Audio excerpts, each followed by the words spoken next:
Hello and welcome to an Infinity the Game faction focus for the Rama Taskforce. In this video, we'll be covering Rama, who they are, how they play, what their strengths and weaknesses are, why in short you might play them, before jumping into Infinity Army to go through some, but not all, of the profiles that exemplify them and really showcase their strengths.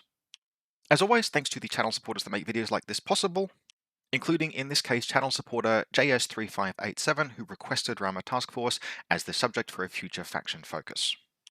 Big thanks also to Nick from Loss of Lieutenant, who reached out with some discussions, conversations, and some of his own thoughts on Rama Task Force that has helped to inform this video. I've actually been playing some games with Rama in the lead up to recording this, but the extra perspectives are very useful, and in this case, it turns out that Nick and I think, agree on quite a lot of things. So, who are the Rama Task Force?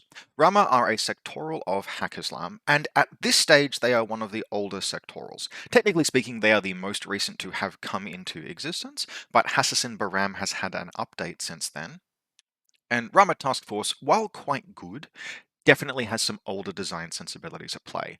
For that reason, it's best thought of kind of as an expansion to vanilla Haqqislam or Assassins, part of the complete Haqqislam experience, rather than necessarily being something I would recommend someone start with or identify with, except as a subset of a larger experience.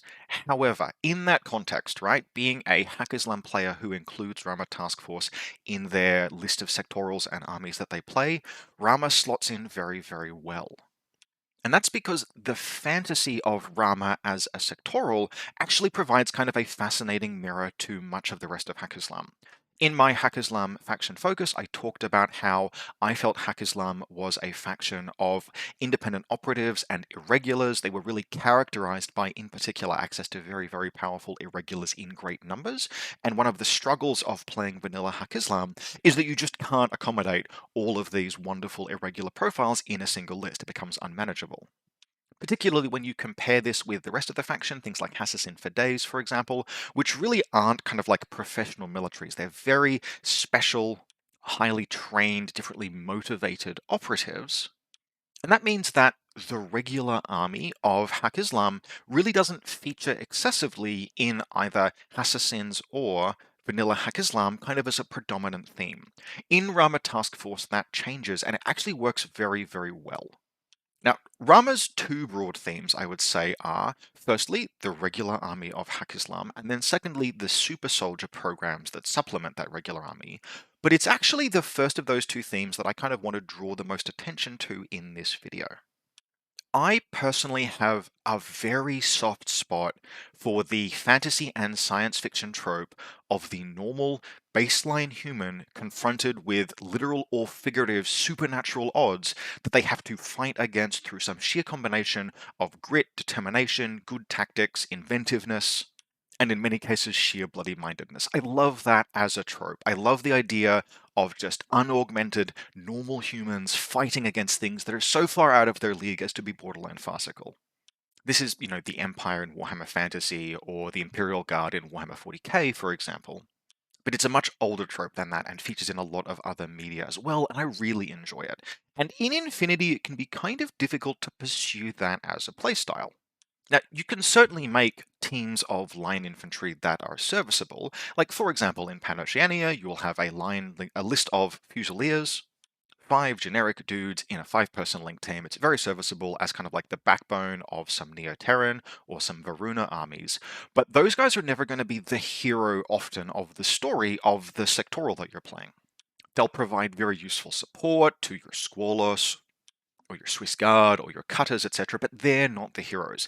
And in Rama, that's not the case. Now, yes, you will have, a supplement of kind of more elite irregulars or specialist operatives, independent operators, effectively. But you can, and I think should, play Rama Task Force with a focus on the line infantry kind of as the heroes. And uniquely, Rama Task Force allows that through a combination of, okay, firstly, the Zaden infantry, who, spoiler alert, will be the first profile that we cover. Ultimately, though, Zaden infantry, although being elite, are kind of like part of the Ghulams and are unaugmented humans. Yes, they have regeneration, but looking back to N3, that's because they had auto medikits, which are just a piece of equipment. But in addition to that elite gunfighting, which we will talk about kind of at length, you also have the Ghulam infantry who can do so many things because their profiles are so broad that you genuinely have a sectoral where in Rama Task Force it is the regular baseline humans that are the heroes of the story. Between that and the kind of aesthetic of the professional army, contrasting with the sort of like mass of irregulars led by unique specialists that vanilla Hack Islam is, I feel like Rama Task Force occupies a very cool niche that if you are a Hack Islam player is really worth just having those few extra models in your collection that makes you able to play them. Take them to a tournament every now and again, break them out for games every now and again. Now, that recommendation would have been harder to make, say, a couple of years ago, because Rama has been a faction that has, over the course of their history, struggled for a very long time. And that's worth talking about why. So, Rama Task Force, kind of historically, have been a faction where defending has been very difficult, and their offense hasn't been so oppressive as to make up for that. And this was basically just a consequence of a limitation in terms of access to profiles that enabled them to build a well-rounded defense. When we think about how you want to construct a defense, there are usually elements that you'll want to have access to. You'll want to have potentially some hard AROs, some hacking, some midfield, and some close-in defense. And the reason why you want that mix is that whatever offense your opponent has that they're throwing at you, you want to be able to respond to it with that part of your defensive mix that best counters it. And what this means is if you have just a very visible lack of some element of your defensive mix, your opponent can exploit that to attack your defenses with elements of their offense that are strong against your defense. And Rama historically was lacking a few things in particular. Now, they had some hard AROs, but we're talking things like a core-linked Zaden missile launcher, which is very counterable. Firstly, it's single wound, so you can just counter it by getting lucky or by throwing any old chain rifle at it. Obviously, also, it doesn't have a visor, so you can smoke past it. And as a missile launcher, it's very easy to range in underneath it and subject it to sort of pseudo-negative modifiers, dropping it down to a 0 range band.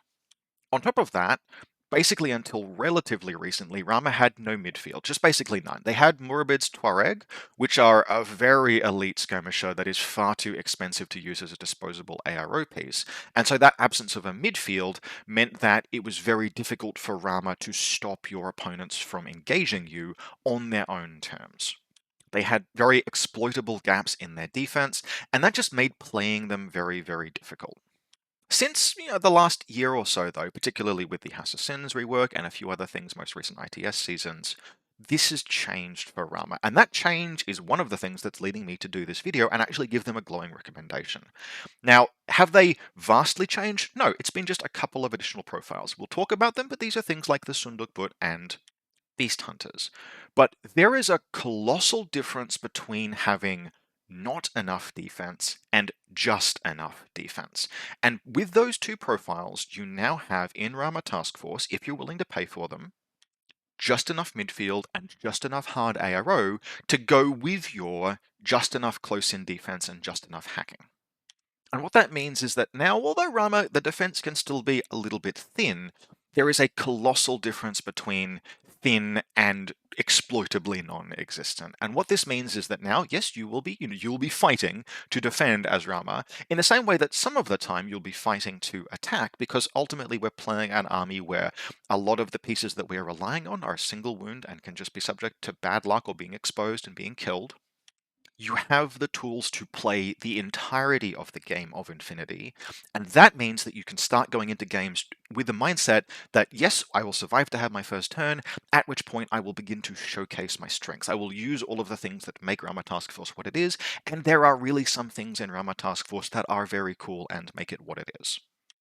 Tons of great light troops, some genuine high watermark firepower, really good like light to medium infantry, and some excellent independent operators, all like it's definitively a Hack Islam army. It still feels very Hack Islam. There are enough irregulars for this to feel like a Hack Islam army, but with that professional military veneer over the top that makes the overall experience a little different, and with some really solid high watermark gunfighting off the back of things like your link teams to set Rama apart. And so to start talking about those, it's time to jump into Infinity Army. And that starts with Zaden intervention troops, and Ghulam infantry. Now, Rama Taskforce is a faction of links. It's going to live and die by its good, solid quality and versatile light and medium infantry links. Technically speaking, it can play heavy infantry links, but we aren't going to cover those in great detail, and you can kind of guess why. But it's the Zaden that are the starting point, usually just one of in a link, but the starting point, and they are the heavy lifters in terms of firepower. Now, there are a few profiles that are worth pointing out here, but we're just going to start by showcasing the major ability that they have, which is they are a marksmanship troop. Marksmanship, of course, means that they don't take ballistic skill penalties from cover, which means that that ballistic skill 12 can much of the time be read as an effective ballistic skill 15. Throw them into a link with Ghulam infantry. You can run 3 and 5 person Ghulam links, and you can accelerate that Zaden heavy machine gun up to an effective burst 5 ballistic skill 18 weapon that is effective out to HMG range bands. And although there are competitive troops with that in the game, there are not many of them, and under certain circumstances the Zaden is the literal highest performing piece. There is no collection of dice that you can pick up and throw into a gunfight at 32 inches that exceeds the Zaden HMG just in terms of odds to succeed a roll against a regular non-mimetic enemy. There are some pieces like the Grenzer, and well, not really the Grenzer, but the Bolt Sniper, for example, that in a full core link of bolts can exceed the Zaden against things that have mimetism because the Bolt Sniper has a visor. And of course, yes, if you were to add your own mimetism into the picture, that would swing face-to-face rolls as well. But in terms of 32-inch range firepower in a vacuum, the Zaden HMG in a Ghulam core link is it. And at the price point, that is very appealing. Now, the Zaden is 33 points, which for a single wound medium infantry piece is expensive, but Ghulam infantry, which it core links with composition bonuses up to 5 troopers, are not expensive, which means the total package here is firstly very efficient, and secondly, with the Ghulam we'll see very versatile, and thirdly, allows you to afford some of the kind of more expensive luxury independent operator pieces that Rama Taskforce also has. And for that reason, you can do a lot worse than starting a Rama Taskforce list with 2 Zaden heavy machine guns. Now, you will need support for them, you will definitely need doctors for them, you will need things to back them up, fight at close range, etc. They just have pistols, for example. But as a starting point for the sectoral, this is one of the showcase elements.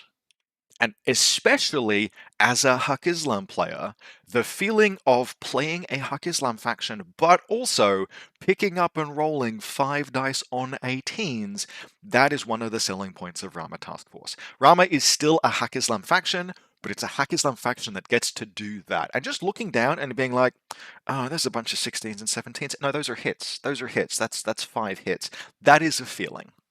Now, in terms of other profiles, the missile launcher and sniper rifle are both things that you could consider. The sniper rifle in particular, firstly, it's relatively cheap, but secondly, it's only half an SWC, and as we will begin to see, Rama Taskforce can have some SWC issues. And while you could theoretically also consider things like the breaker rifle profiles, I would, unless I had the point spare, lean away from them. 25 points for a breaker rifle actually is not that bad if you were to combine it with a Zaden HMG in a link, because by god, that thing will fight burst 4 on 18s with armor-piercing rounds against BTS. But it's rarer that you will have the points for that. And I would definitely avoid the Zaden Doctor, because you do not want to pay for marksmanship on a boarding shotgun. That piece is expensive, and the Zaden will always be able to link with Ghulam, and the Ghulam Doctor is as good as being a doctor as good at being a doctor as the Zaden. So that really is the only profile to avoid, but the real heavy lifter here is the heavy machine gun most of the time. And that heavy machine gun is going to be supported most of the time by Ghulam infantry in a link, either a core or a Haris, or potentially both. Now, I have spoken at length on this channel in the past about how much I love the suite of profiles that Ghulam infantry have, and that's a lot of profiles. That's a lot of profiles, and it's actually kind of astounding how many of them are actually viable, but you will generally want to steer away from the SWC pieces. The sniper rifle as a very cheap, very low SWC long-range option is kind of a consideration. Mostly what we're here for is the utility. It's the Zaden in the core link that will be doing the heavy lifting in terms of gunfighting. It's the Ghulam that will be doing everything else. Now, that everything else includes close-in defense with both templates and just close-range weapons, because of course, Ghulam infantry have the wonderful combination of rifles and light shotguns, which means that as you move this link into the midfield, if you have to, you are packing usually at least 3 shotguns in the link, which gives you a lot of options that you wouldn't have with something like a Fusilier link. It's part of why you can actually rely on a Ghulam link to do everything that you might need to, rather than just being a firebase. Other standout profiles include the Doctor, for obvious reasons. It's a 15-point Whip 17 Doctor, and you will be trying to recover that Zaden surprisingly often. The Hacker is also well worth considering. It is not that expensive, 16 points and half an SWC, and I mentioned defensive mix before. Rama Task Force have high availability for Noose remotes, which are the flash pulse bots, which are repeaters. And even just a single Sixth Sense hacker, when you have 2 or 3 repeaters in your deployment zone, gives you, it's part of that just enough defensive mix. Every Ariadne player, at least once if they've played for long enough, has had that situation where a tag or a Sujan has just punched all the way into their deployment zone and started killing things because they didn't have just one single hacker to make a couple of hacking AROs to stop it in its tracks. Ariadne, of course, returns the favor by having their own unhackable super heavy pieces that roar across the field and bear people. But it's a showcase example of that difference I was talking about between not enough defense and just enough defense. A lot of the time, that cheap Ghulam hacker is part of your just enough defensive mix because it's present to give you some hacking arrows to do things like stop heavy infantry, tag, and Sujan style elements from punching all the way into your deployment zone. Your repeater areas will extend 8 inches from your DZ and can very effectively brick or stop or stall or just tell them not to come close to you, pieces that otherwise might rip up your DZ and punch through things like your Ghulam shotguns.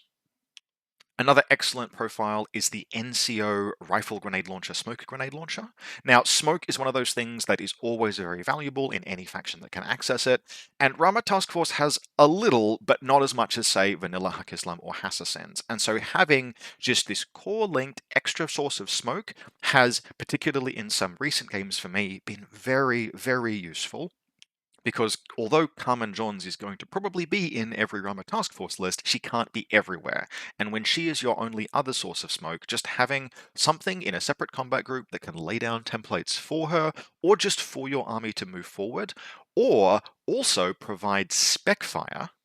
And again, we have a core link here. Being able to just slip some Ballistic Skill 14 spec fire into a list helps solve problems you otherwise might not be able to solve. In addition, it's an NCO, which gives you some order efficiency. Often you're not otherwise going to be defending your lieutenant orders in Ghulam infantry. For the price point of just 1 SWC and 15 points, this thing finds its way into many of my Rama Task Force lists. Ghulam will often be a source of your lieutenants, not necessarily in every case, but it's definitely easy to put just a couple of Ghulam 11-point models into a list, one of which can be your LT. Whip 14 lieutenant, nothing to sneeze at.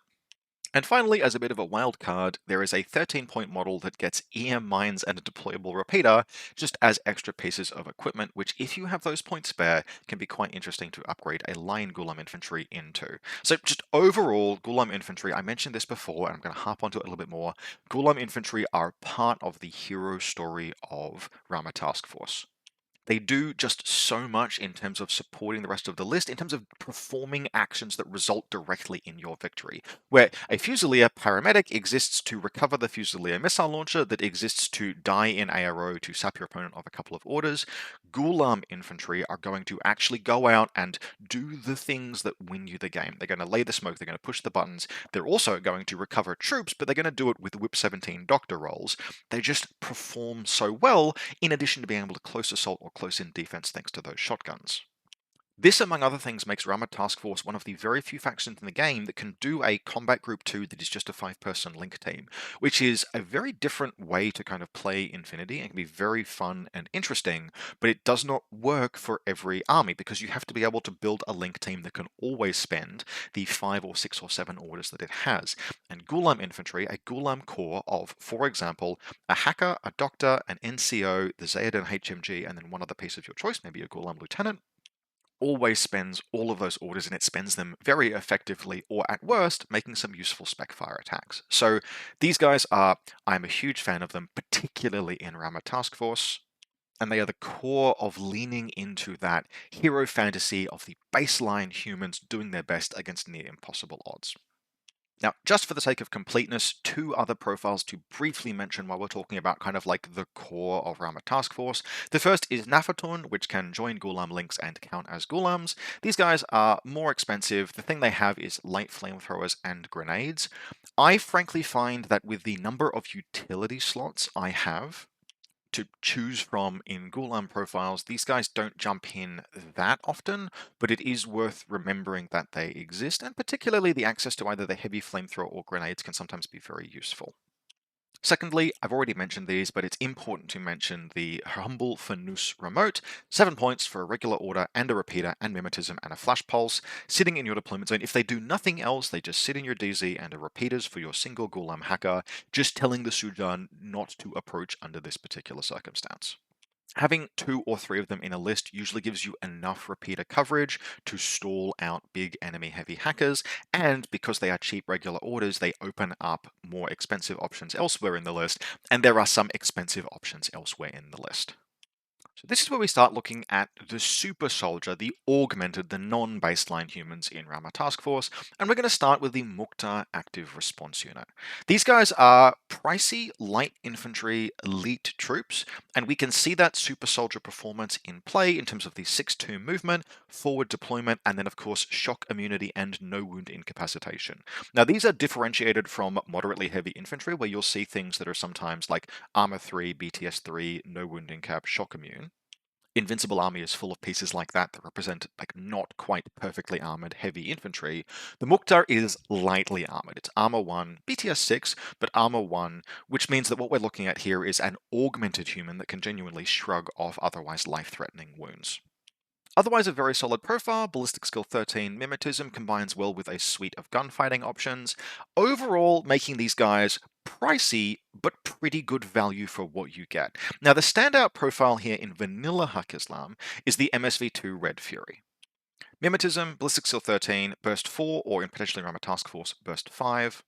This piece can smoke shoot. It's great as potentially either a solo operator or more likely it's going to be linked. Now, linking these guys, that means you're going to be taking multiple Mukhtars, and that's where we start looking into the other Mukhtar profiles or potentially wild cards.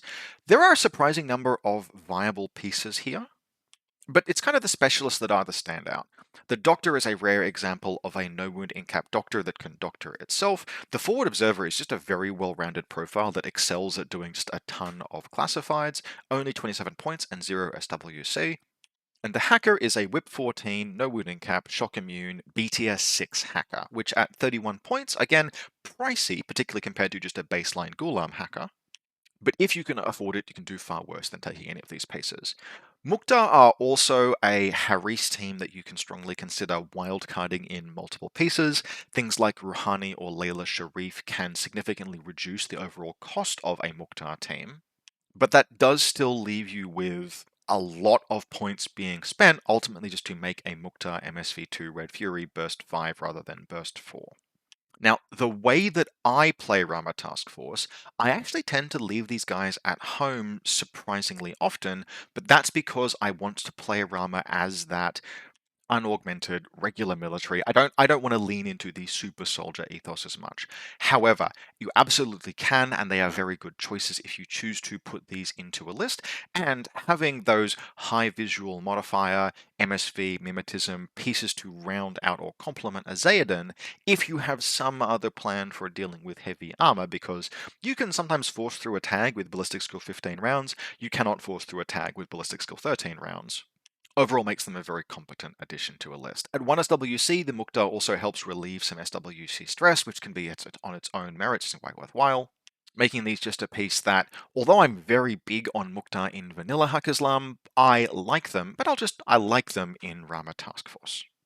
Next up, we have the Namur, who really are going all in on the super soldier vibe. These are very heavily augmented in some way, and their profiles and points costs reflect that. Just an absolute kitchen sink of rules, including natively 2 wounds, and climbing plus, and total immunity. They are all specialists. They have CC attack plus 1 burst with a passable CC of 21. Terrain total, outstanding dodging. They dodge 3 inches on 15s, and a solid suite of weapons with a selection of Emorats and breaker rifles and Spitfires, including one profile with tactical awareness, which is relevant because Namur are wildcards. They can join any link, although I would advise against putting one in a Ghulam link with a Zaden because they will break up the coherency bonus because they are not considered a Ghulam. So you'd be debuffing your Zaden, dropping 2 points off of its ballistic skill. But into a Haris team, very serviceable. Now, ultimately, Namur struggle on just a couple of fronts. Firstly, they are just ballistic skill 13 with no modifiers, which for a piece that is as expensive as they are, the fact that you actually just can't gunfight with them that much, that's kind of a problem. It's very difficult to spend 39 to 43 points on a piece that might just not be able to meaningfully connect with someone. CC21 with an EMCCW and CC attack +1 burst is kind of the same deal. That is good enough to bully something like, say, a tag that you get into CC with, for example, but it's not going to do the trick against anything with an actual CC score and martial arts. There's no natural born warrior here, etc. Which means that there are huge swaths of the game that the Namur just doesn't connect with particularly well. Anything with Mimetism, it's just not going to be able to hit particularly meaningfully. Anything that's better than it in CC, it can't risk a CC fight with.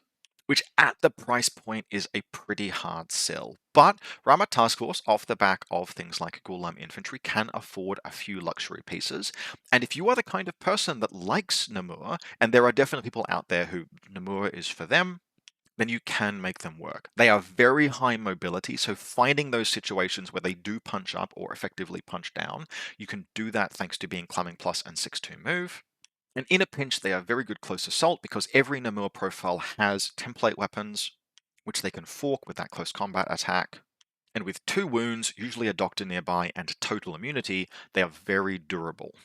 Which means that overall, you have to kind of force them into a list a little bit, but if you do, and you compensate for some of the weaknesses that they have, for example, you don't expect them to be a primary gunfighter. Like, probably don't take the Spitfire profile much of the time, to be honest, unless you have exactly one SWC spare, because it's not going to gunfight the way that, say, a Zaden will. But if you compensate for those deficiencies, and you can compensate for those deficiencies, they can definitely perform. Finally, in terms of the super soldiers that I can actually with a straight face recommend, and yes, finally means that we're not going to be talking about Tariq Mansouri or Quareshes, I'm afraid. Something that Nick notes, and I agree with, is that there's nothing I can say that would talk someone out of playing Tariq if they wanted to play Tariq, and I'm not going to try and talk you into playing Tariq, unfortunately. He's a piece that has experienced high highs and low lows over the life of Infinity, but currently not recommendable. We have the Nahab era mobile team. Now, these are a collection of infiltration, no camouflage, just infiltration and parachutist profiles with a mix of different things that they have going for them, but in particular, they will absolutely freaking murder in close combat. Shock immune, and no wounded cap, and berserk, and CC23, and martial arts, and natural born warrior, just to make all of the military orders players and JSA players deeply salty as usual. It is the gold standard of close combat murder, and it has a viral CCW to boot.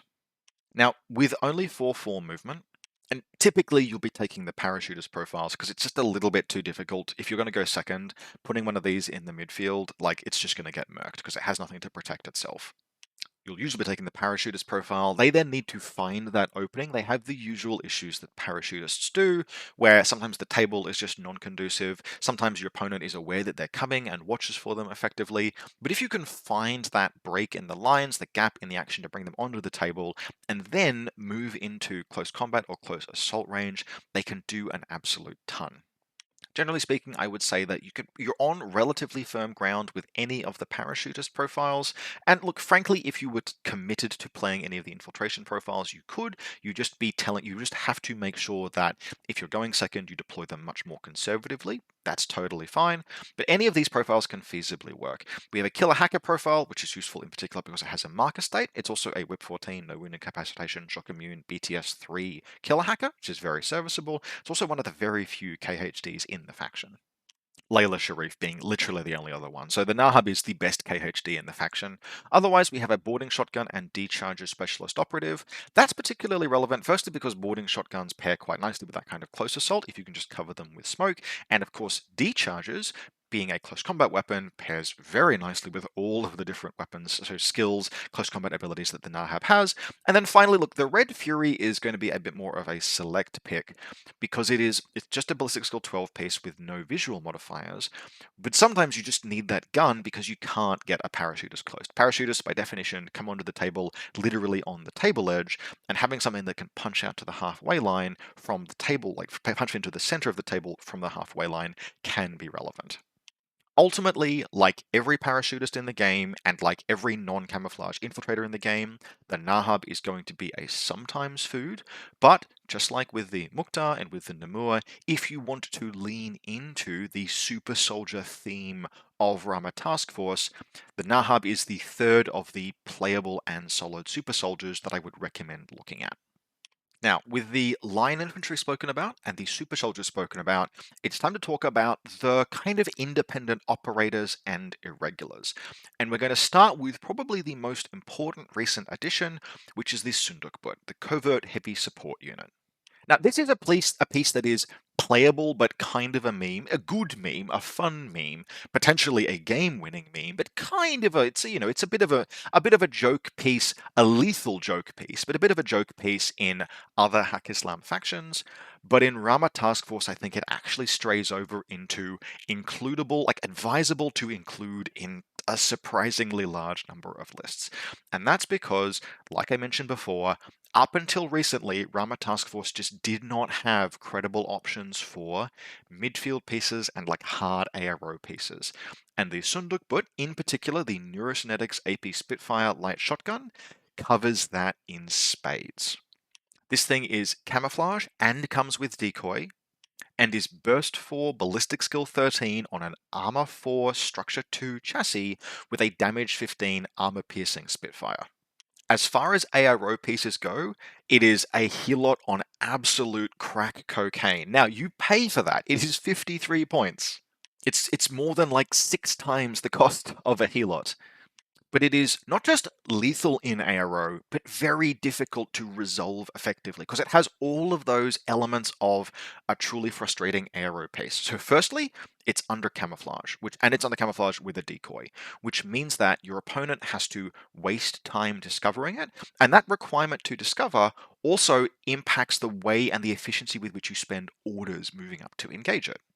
Secondly, with Burst 4, it is very difficult to decisively win a face-to-face roll against the Sundukbud. And since it has 2 structure and armor 4, that means that even if it never wins a face-to-face roll itself and puts a bunch of damage out there, it's likely to take a long time to unpick because most of the time your opponent won't be getting multiple shots through that in turn deal multiple wounds. And then finally, it's a model with structure and remote presence, which means that if you have an engineer in your list, and there are some very, very solid engineers in Rama Task Force, you can recover it incredibly easily. And so for that reason, the AP Spitfire Neurosynetics is a piece that I recommend. Like after you've built your Ghulam links with your Zaden, just put it in there.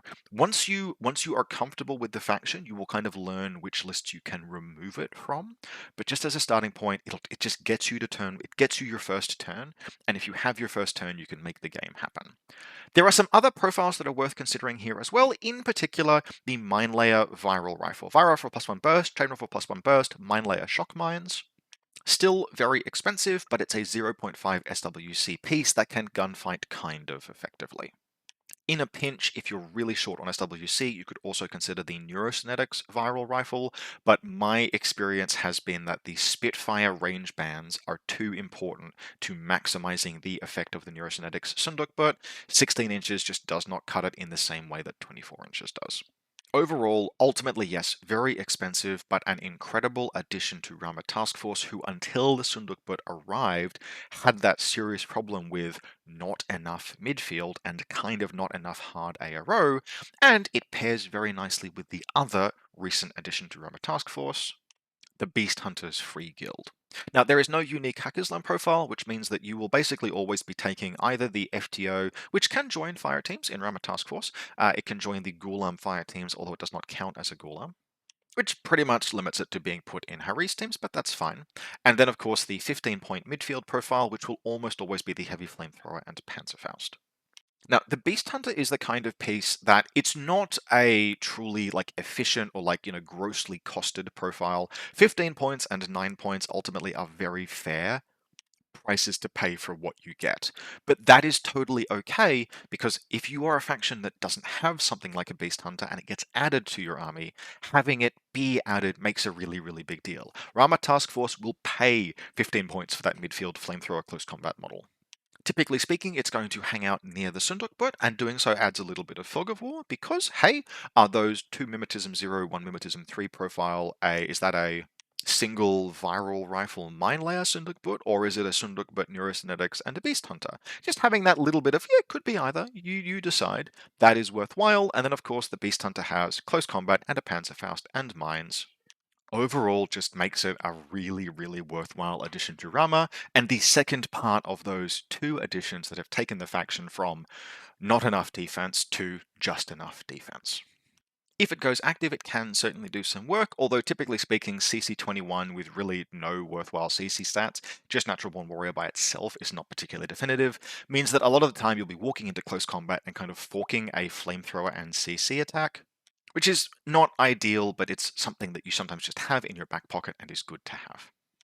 Much more credible, and definitely the best close combat that exists in the faction, and in fact has been one of the defining pieces of Rama Task Force since it first existed, is Carmen Johns and Batard. Now, in terms of best-in-class irregular pieces mounted on motorcycles, which is a surprisingly broad category, there is not a lot that competes with Carmen and Batard. Basically, we're looking at Yojimbo, and yes, I have chosen to pronounce it by the way. Have you seen the model? And the Narazova twins, who compete basically with Carmen Johns, and I would say point for point, the Narazova twins come out a little bit ahead, but in terms of absolute capacity, Carmen Johns is, you pay the most for her of basically any irregular melee biker, but you get the most, and you get a lot. She has the fantastic martial arts and natural born warrior mix, which combines with a native +1 burst heavy pistol to be used in CC, and the potential for CC forks and additional burst from Batard, which means that she can theoretically be rolling burst 3 in CC if both she and Batard bail into combat. She has a +1 burst chain rifle, she's dogged. She has booty, which is just sometimes randomly absolutely hilarious. Most of the time I find I roll grenades on her, because I tend to roll grenades for everything on booty rolls. But every now and again, she gets a heavy machine gun or +4 armor or mimetism 6, and it is truly hilarious. And then, of course, she brings Batard, who, in addition to having his own close combat, being CC22 is a pretty big deal, actually. There are other synchronized peripherals like Batard that are not nearly as effective. He actually genuinely is very solid in close combat, and he has a trench hammer, which can be thrown, don't forget, and he's a sensor. Also, he's dogged, which, again, for something like a Devil Dog's antipode, you wouldn't have. Batard is. And he has mimetism for just 5 points. He's an absolute baller of a piece, and between the two of them, you have a tremendous package. They give you smoke, they give you killing potential, they give you the ability to cross the field and just delete basically anything. If they contact it in active turn, there is pretty much nothing that you cannot point them at and destroy. And that is a massive deal, and basically before the existence of things like the Beast Hunter and the Sundukbut, it was pretty much just Carmen Johns that Rama Task Force were hanging their hat on as something that differentiated them from Vanilla Hack Islam, and you should still basically put her in every single list. In fact, I cannot think of a single scenario or reason why you wouldn't put her in a Rama Task Force list. She is that effective, and she adds that much to a Rama Task Force list that it wouldn't otherwise have. You will need to learn to play her to utilize, like maximize how to use the peripheral. That's its own skill, but that's a fun journey. Learning how she differs from a piece like Zelekia is very interesting, actually, and an enjoyable play experience. And she's very, very rewarding as you get used to playing her and really maximizing what it is that she and Batard can do. Absolutely fantastic piece. Absolutely should be included in probably every Rama Task Force list. Now, next up, and another one of those pieces that in another faction might not be like a real like goer, something that I ardently recommend before we get to the like wildcard to consider section of the video, is Fiddler, Aristea's ex-toy maker. But in Rama Task Force, I think she's very valuable. Now, part of that is the fact that she's a highly mobile engineer. And I just spent like 5 minutes talking about how good the Sundukbut was, in part because you can recover it with good, highly mobile engineers. So if you can afford the Sundukbut and then afford Fiddler, the two synergize very nicely. But the other reason is just that on her own merits, she is a close assault piece par excellence of the same kind as Carmen and Batard. But she is hypermobile in a different way, and she is a specialist. And especially if you take her in a list with Carmen and Batard, all of a sudden you've got three highly lethal peripherals in a list that you can potentially afford to lose, either to make a breach or absorb an enemy attack before your order pool gets compromised. And that is part of a defensive mix that is worth considering, and Jackbots are very, very good at that. Now, ultimately, Fiddler is a piece that I would say is probably fairly costed. She is 42 points if you take her with the two Jackbots, and that's usually what I would go with. But if you set the situation up where she's able to get close and you deliver her, not only can she just recover the Sundukbut if it goes down or do objectives along the way, but she can do absolutely 42 points of work. If you close her in on a link or a tag, or any kind of high value Apex piece, she will absolutely punch up into it and clear it for you in a way that, like a Zaden HMG just getting away with its heavy machine gun might not. She's one more independent operator piece that kind of closes that loop that you start with elements like the Zaden HMG, which gives you great firepower to suppress light and medium assets, and which you can kind of try throwing into a fight with a tag. But much better if you're confronted with something like, say, the Avatar, for example, is to change tactics, use the Ghulam link to lay down that smoke with the smoke grenade launcher, and then get Fiddler in up close. Because something that the Avatar does not want to see is Fiddler hiding behind a corner while those Jackbots close in at close range. There's basically no model in the game that wants to deal with either 4 armor-piercing rounds or 4 flame templates coming in at that velocity and with the potential to fork AROs, and just for example, the Avatar doesn't have a close assault weapon that works against models without cubes, so Fiddler hides while the Jackbots go in and do their work. Same deal if you're trying to do something like dislodge a steel phalanx link.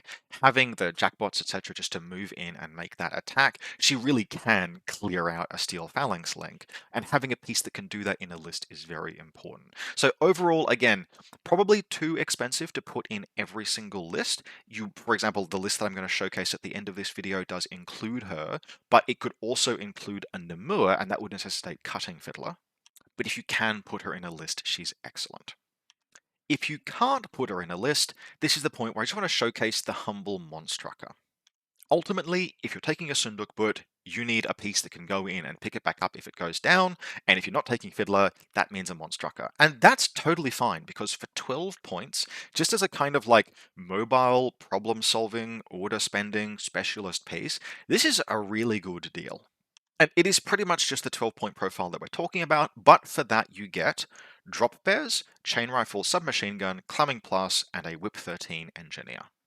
And this is kind of one of the like gold standards for ultimately fair, right, balanced, but well-built irregular troops. Because the thing about irregular troops, obviously, is that they don't contribute their order to the combat pool, which means that you need to kind of have a plan for how you're going to spend their order.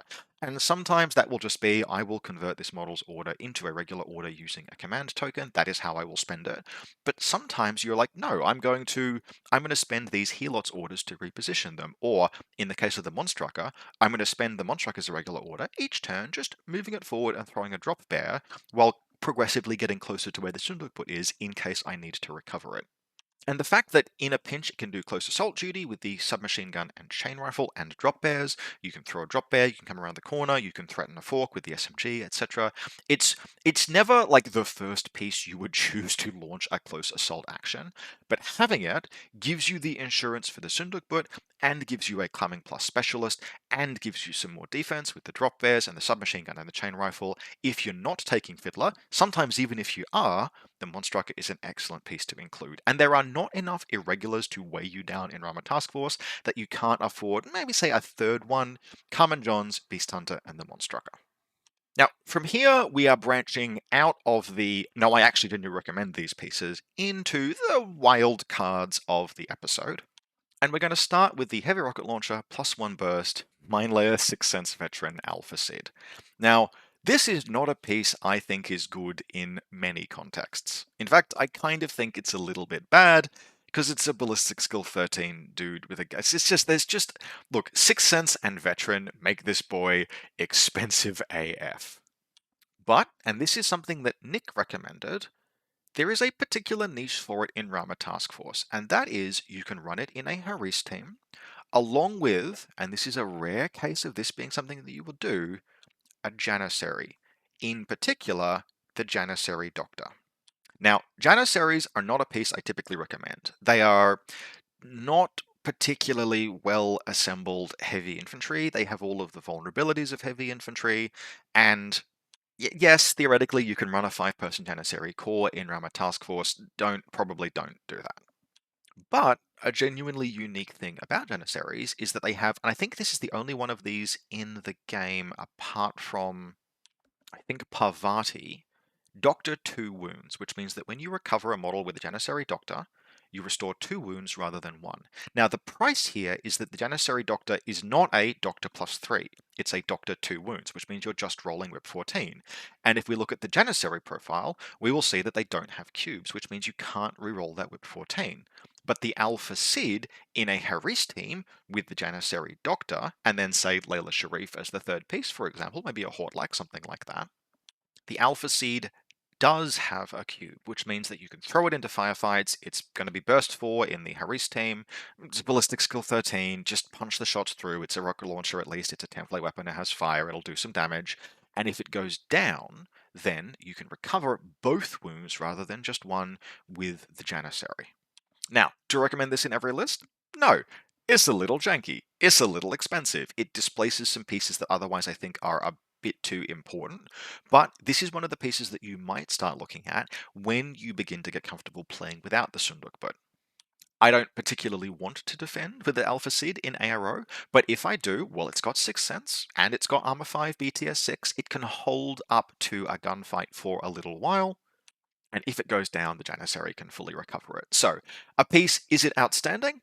Look, 45 points is probably ultimately fair, but it is pretty cool. And it has Mine Layer, Heavy Pistol, etc. In a pinch, you could also take the HMG profile, which gives you another grenade launcher and smoke grenade launcher, this time on ballistic skill 13, possibly to pair with the NCO.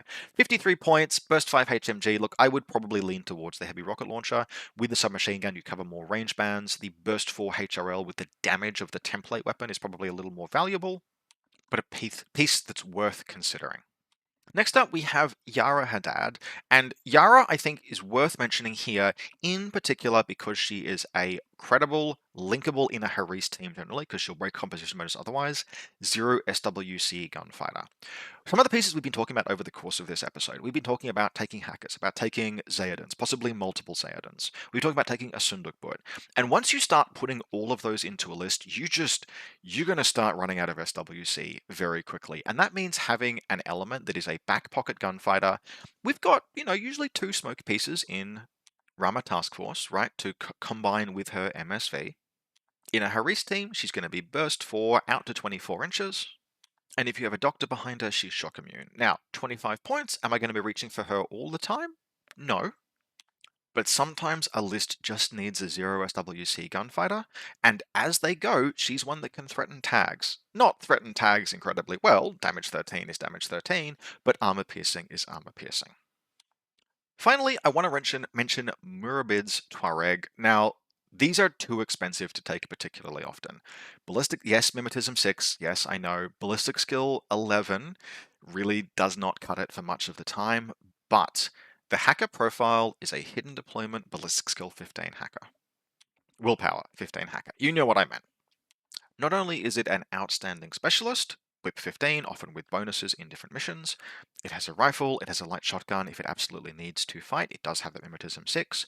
But just having a Whip 15 hacker, like those are rare, right? Not many factions. There are entire Nomad factions that don't have access to Whip 15 hackers. Being able to pop that thing out of hidden deployment and take a hacking ARO that your opponent didn't think you were going to be able to is worth just experimenting with some of the time. These are AVA3. Don't take more than one of them. They are just too expensive because they're hidden, they aren't on the table, they aren't generating orders. Like, just don't. Don't take more than one of them. But consider if we've taken a Mine Layer viral rifle Sunduk Boot, and your opponent thinks that that's 2 troopers because they're used to seeing a Neurosynetics Sunduk Boot and a Beast Hunter, then the Murbid Tuareg could actually come as a surprise. It's too expensive to make a really regular game plan of, but as a one-off, as a piece just to put in some lists, it could be very worthwhile. In addition, if you want to play guided missiles, I don't think Rama Task Force are the faction for it, but if you wanted to play a guided missile game, like say you're building a list, like you've got one list for everything and one list for dealing with steel phalanx, just for example, then Morabed Tuareg Hackers, Whip 15, Surprise, for all the good that that'll do you, could be a place to go. Definitely, it's the bottom of the wildcard pack, but it's a fun piece to consider. Now, finally and briefly, before we jump into the sample list for the episode, we will talk just a little bit about the two tags that you have access to in Armored Task Force, the Shakush Light Armored Unit and the Magariba Guard. Now, ultimately, neither of these are pieces that I would reach for regularly, because in addition to having a bit of a struggle to find the points, it can be a struggle to find the SWC. But the Shakush adds armor-piercing rounds. The AP Spitfire can be kind of awkward to use, but if you have, like, say, a core-linked Zaden HMG, having a Shakush as an AP Spitfire piece just to add in some anti-tag, like anti-HI firepower, can be well worth considering. Again, if you can find those points in SWC to displace something else. I haven't been able to. And on a similar but even more note, the Magariba Guard. The Magariba is a very, very expensive tag that gives you a whole suite of interesting additional tools that aren't directly complementary to the role of a tag. You get some cool other stuff. You get the Mine Dispenser and Baggage on the same model. Woohoo, that's pretty cool, but the damn thing is 85 points and it is on the fattest base known to mankind. Now, there was a time when one of the few answers to how the hell do I defend and just get myself a first turn as Rama Task Force was take a Magariba Guard and put it on ARO duty.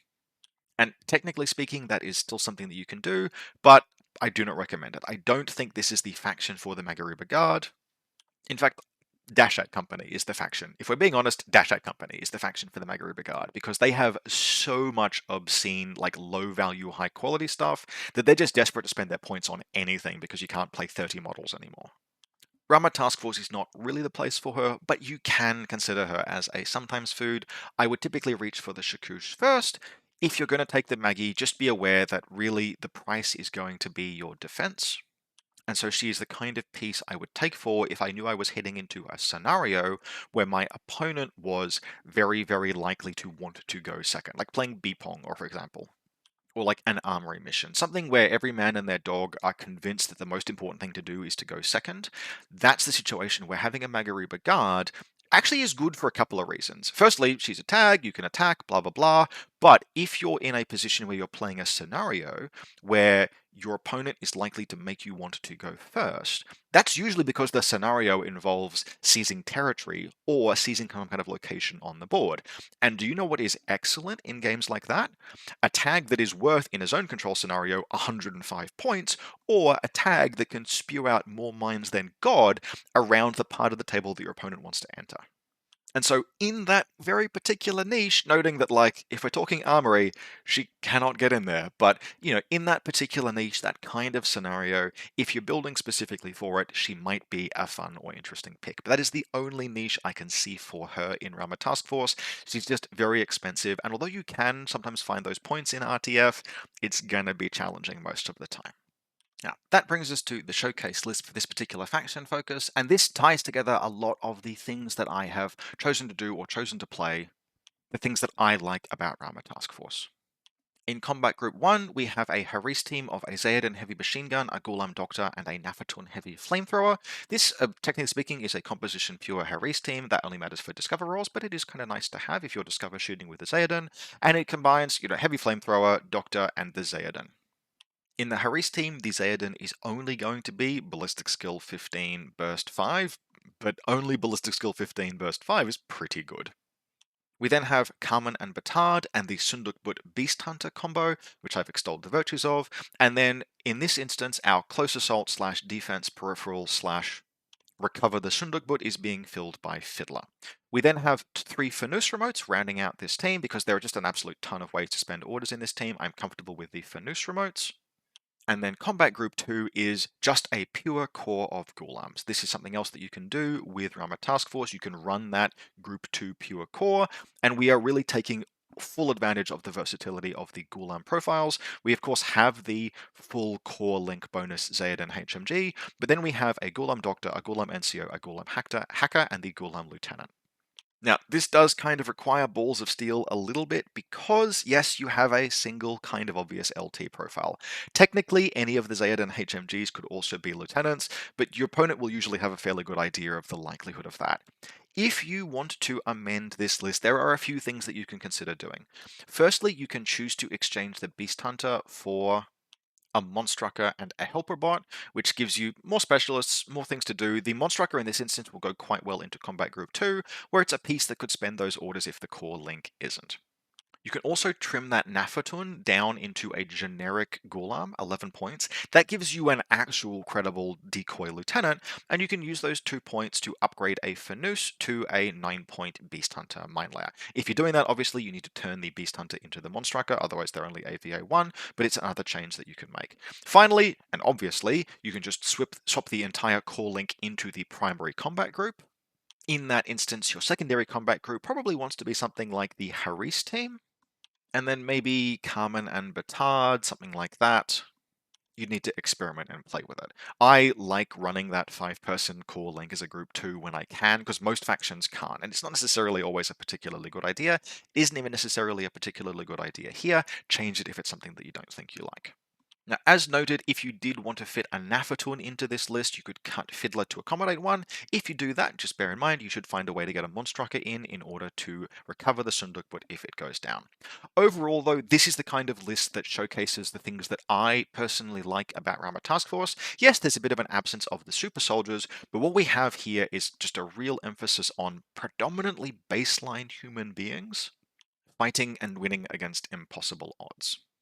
As mentioned, I've had a few Rama Task Force games recently in preparation for this episode. They have been with this list or variations on it, and they've been very, very enjoyable. Yes, there are some fragilities here. The Zaden are just one wound. If you get caught in reactive turn, I had one game where I felt like I had to put the core link Zaden HMG on ARO duty, and I did, and he got shot, and he died, and I was very sad, and maybe I shouldn't have done that, but I was able to scrap and scrape through the game off the back of Smoke and Carmen Johns and Fiddler, etc. And that's the kind of story that this list tells. It is scrappy, but it has just enough defense and some very solid offense and some close assault. It does the things that you want to do, and as a complement to the broader Hack Islam experience, like there are only so many ways to build Rama Task Force. It's not like Bakunin, where you can see everything that Infinity has to offer in one sectoral. Like Morat's sort of the same in some respects, where there are many, many different viable options and playstyles and ways to, at least ways to configure a list. But as part of the broader Hack Islam experience, there is a lot to recommend to it, because at the end of the day, having a lot of Hack Islam strengths, but also rolling 5 dice on 18s as a face-to-face roll, is a really good time. Closing out the video, and as always, if you enjoyed this and you'd like to support the channel, you can do so via the Buy Me a Coffee link in the video description below, or by becoming a channel member. Big thanks to those who have so far. I take topic requests, faction focus factions, for example, things to play in battle reports. I take those requests from channel supporters, and though I do not always get to them at the same time or in the same order of priority, Rama Task Force were a relatively recent request, for example. It just happened that I had been playing them, so I wanted to get to them. I do try and cover off everything that anyone who is a channel supporter requests over time. So thank you to everyone who has. If you'd like to support the channel, you can do so via the link below or by becoming a channel member. And otherwise, and as always, I hope very much that you've enjoyed this, and I'll see you next time.